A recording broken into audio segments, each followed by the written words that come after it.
तीन भुवन में सार, वीतराग विज्ञानता, शिव स्वरूप शिवकार, नमः त्रियोग समारिके। सिद्धों की श्रेणी में आने वाला जिनका नाम है, जग के उन सब मुनिराजों को मेरा नम्र प्रणाम है।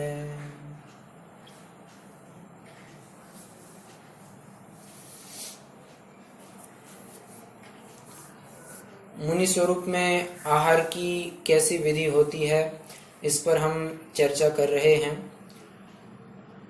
कल हमने आहार के बारे में कुछ सामान्य जानकारी लेने की कोशिश की थी कि मुनिराज कितना आहार लेते हैं, वे कितने काल तक आहार कर सकते हैं, उनकी विहार करने की आहार काल के समय में विहार करने की क्या पोजीशन होती है।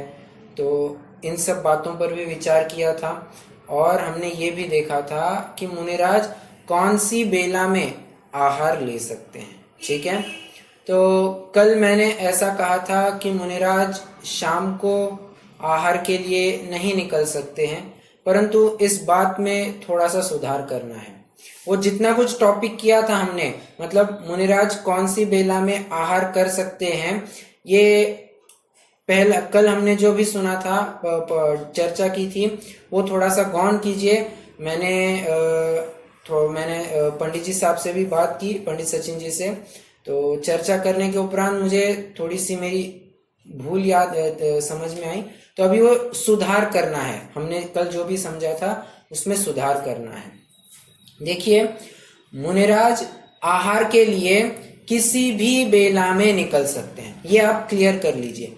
मुनिराज आहार के लिए किसी भी बेला में निकल सकते हैं, सुबह भी निकल सकते हैं, शाम को भी निकल सकते हैं। ठीक है, परंतु अगर मुनिराज सुबह की बेला में आहार के लिए निकले हैं और उन्हें आहार नहीं मिला है, तो फिर वे शाम की बेला में सिर्फ औषधि के लिए आ सकते हैं। क्या कहा, फिर से रिपीट करता हूं, किसी भी बेला में आहार के लिए जा सकते हैं। ओके, अगर मान लीजिए वे सुबह की बेला में आहार के लिए गए परंतु उन्हें अंतराय आ गई, या मान लीजिए उन्हें आहार नहीं मिल पाया यथाविधि, तो फिर शाम के समय में निकलेंगे, तब आहार के लिए नहीं, सिर्फ और सिर्फ औषधि के लिए ही निकलेंगे।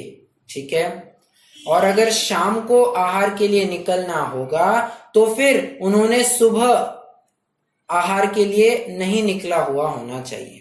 ठीक है, ये बात ध्यान में रखनी होगी। एक बार मतलब सुबह अगर निकल चुके हैं आहार के लिए, आहार नहीं मिला है, और शाम को अगर पुनः जाना होगा तो सिर्फ और सिर्फ औषधि के लिए ही जा सकते हैं। ठीक है, ये बात थोड़ी सी समझनी होगी। तो फिर से मैं एक बार फिर से वो रिपीट करा दूं, क्योंकि बहुत इंपॉर्टेंट है। कल हमने थोड़ा सा अन्यथा चर्चा की थी।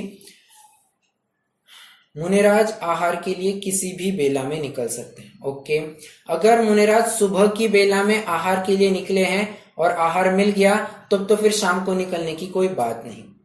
अपन ऐसा एरोज निकाल सकते हैं, मतलब मुनिराज आहार के लिए कभी भी निकल सकते हैं। सुबह की बेला में निकल गए, ये पहला एरो। अब मैं चार्ट नहीं बना पाया, तो देखिए आप अपनी तरफ से हो सके तो बना लीजिए।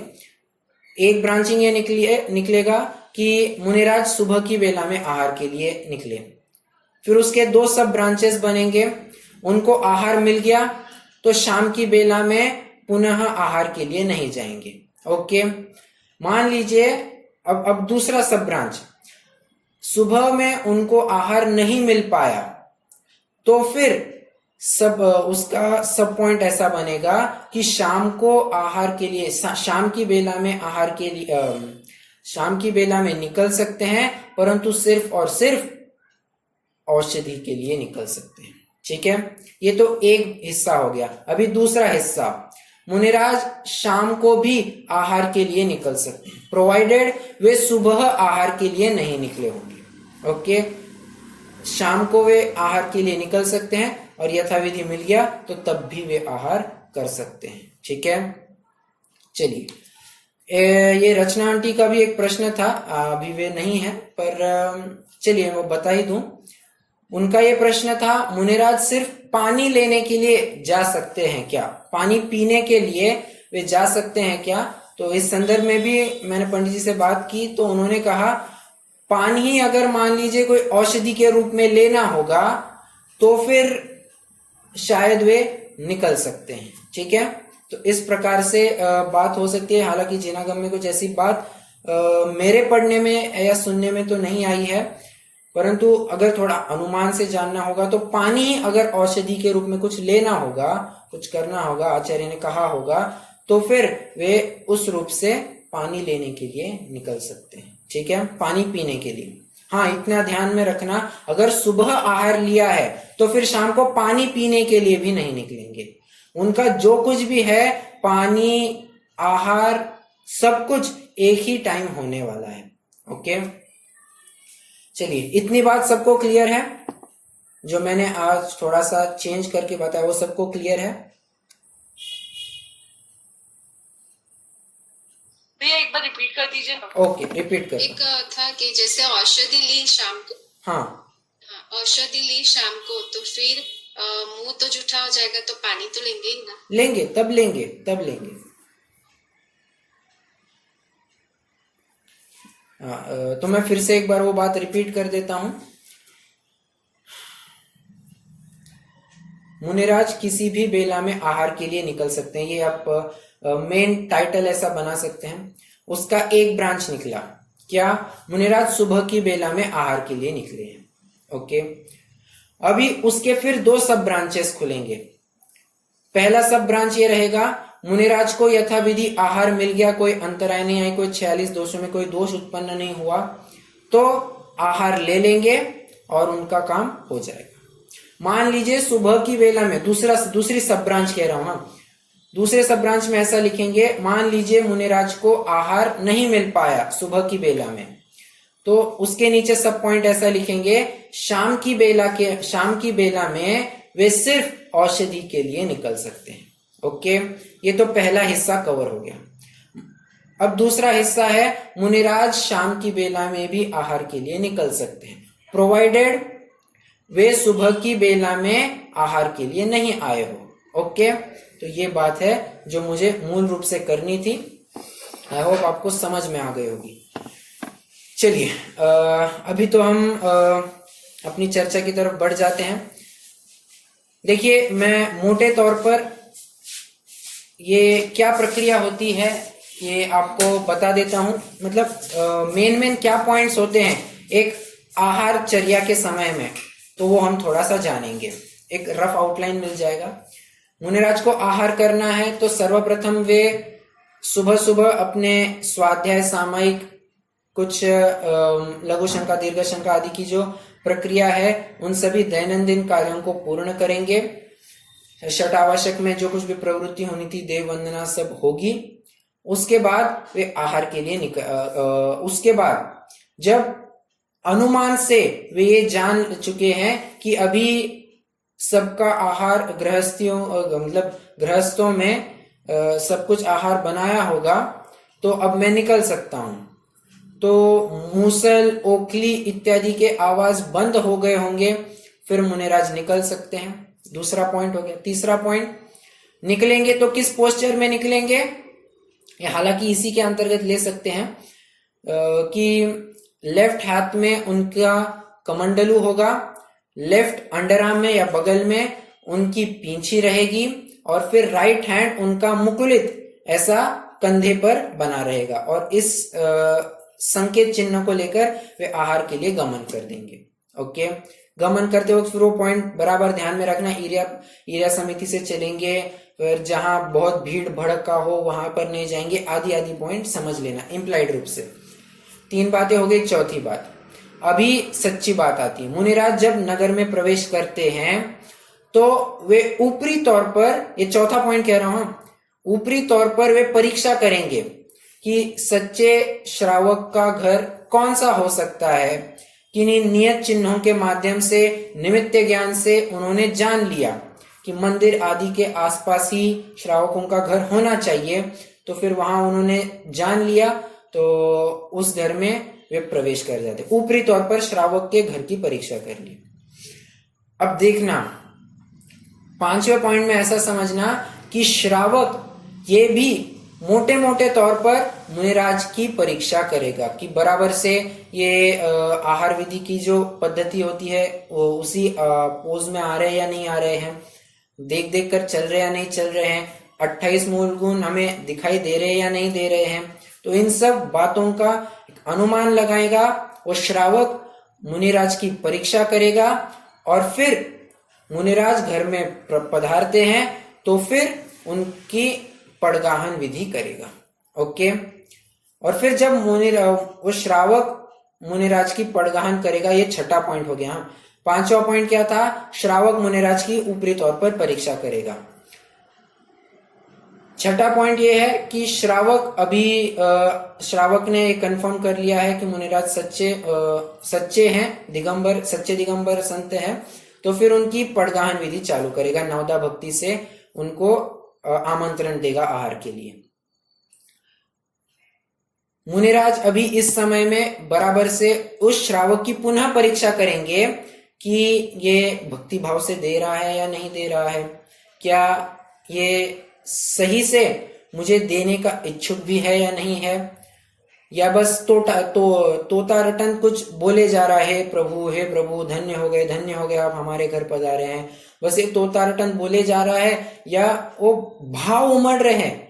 भले ही शब्द थोड़े कम बोल गया होगा परंतु उसके चेहरे पर वो संतुष्टि दिखाई, श्रावक के चेहरे पर वो संतुष्टि दिखाई दे रही है, वो हर्षोल्लास, वो प्रमोद दिखाई दे रहा है कि मुनिराज अपने घर पर आए हैं, मैं इनकी भक्ति भाव करूं और उनकी भक्ति स्तुति करूं।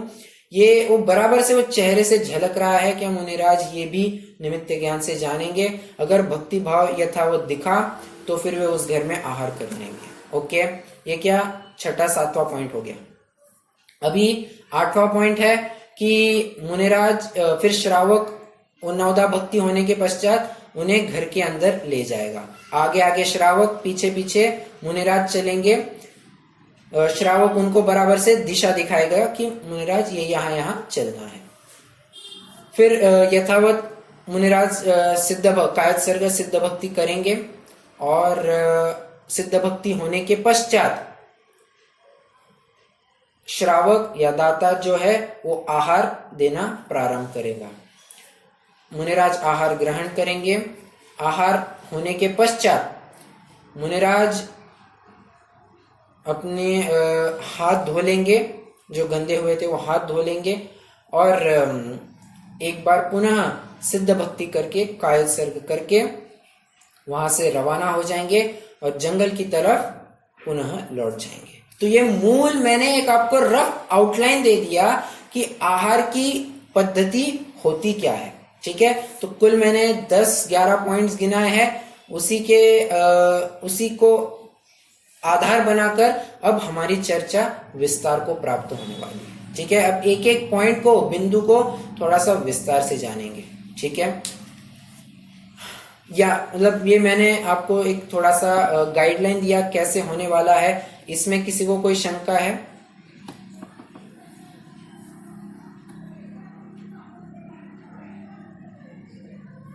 नहीं। भैया एक डाउट था। हाँ, कि अगर जो है मतलब नॉर्मली मुझे ऐसे लगा था कि मुनिराज जो है वो जैसे नगर में भ्रमण करते हैं और श्रावक ने उनको देख लिया तो मतलब वो घर के बाहर से फिर नवदा भक्ति करना स्टार्ट कर देंगे। मतलब मुझे आइडिया नहीं था कि जैसे मतलब कि वो रास्ता दिखाते दिखाते घर लाएंगे, वो आइडिया नहीं था। रास्ता दिखाएगा मतलब वो मुनिराज देखिए आंगन में आ चुके हैं। 3/4 अंदर आ चुके हैं। 3/4 तो 3/4 अंदर आने के बाद वो उनके रसोई घर में जब जाएगा तब वो होगा। मूल में नगर से पूरा रास्ता नहीं दिखाते आएगा। ठीक है, ऐसी तो बात नहीं। वो मुनिराज श्रावक के घर में आए हैं और फिर श्रावक ने उनको देखा, वो नवदा भक्ति की, उसके बाद घर में ले जाने की बात है। ठीक है, ठीक है दीदी? जी ओके ओके, चलिए। जी भैया। Okay okay. और एक और डाउट था हाँ कि जैसे अगर शाम को अगर वो निकलते हैं गोचरी पे, हाँ तो शाम मतलब ऐसा है ना कि भोजन जो है वो पूरा नहीं होना चाहिए, किसी ने खाया नहीं होना चाहिए। हाँ। वो पूरे दिन की बात होती है कि उस पर्टिकुलर बेला की बात? उस पर्टिकुलर बेला की बात होती है। बहुत अच्छा प्रश्न है। आज ही मेरी और पिताजी की इस पॉइंट पर चर्चा हो रही थी कि अगर शाम की बेला का अगर विचार करना, सुबह की बेला में तो समझ जाते हैं कि उन्होंने ताजा ताजा बनाया होगा और किसी ने आहार किया हुआ नहीं चाहिए। शाम की बेला में कैसे होगा? तो शाम की बेला में ये समझना कि शाम के लिए जो कुछ भी नियत आहार बनाया होगा उसी में से बात समझ लेना चाहिए। ठीक है, तो फिर शाम की बेला में किसी ने पहले भोजन नहीं किया हुआ होगा। ओके, तो ये बात बनेगी। चलिए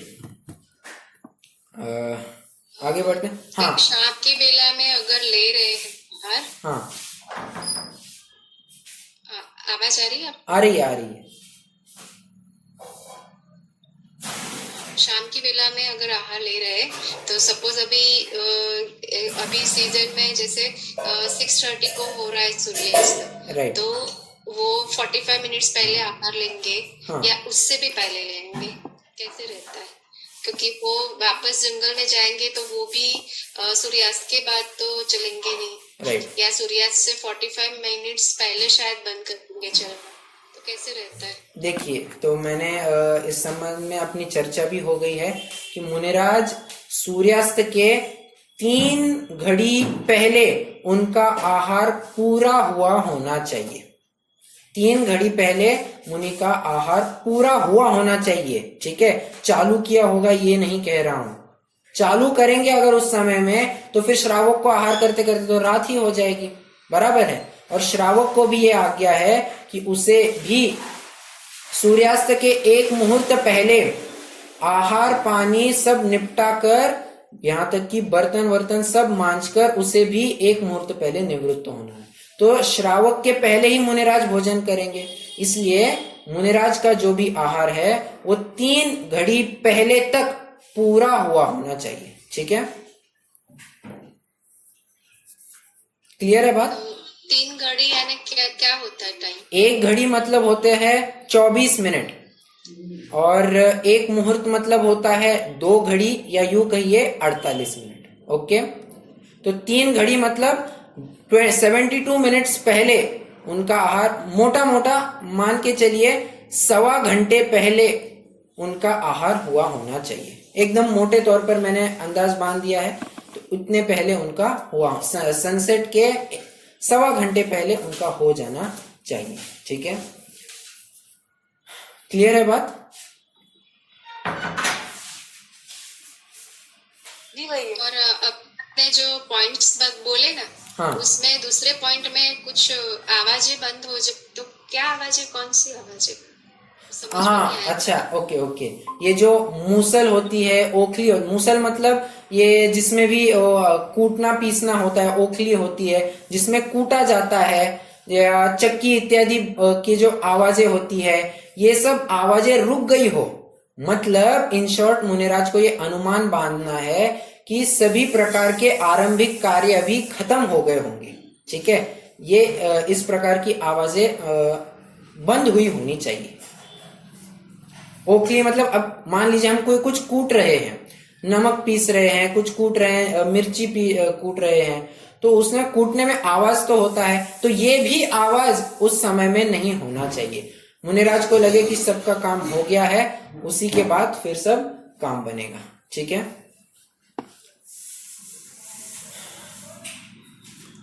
ठीक है।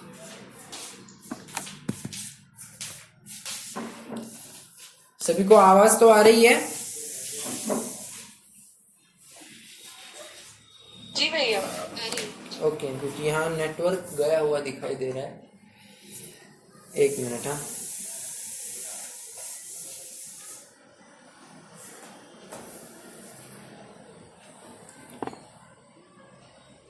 हाँ जी, तो देखिए चलिए अभी एक एक बिंदु की चर्चा करते हैं।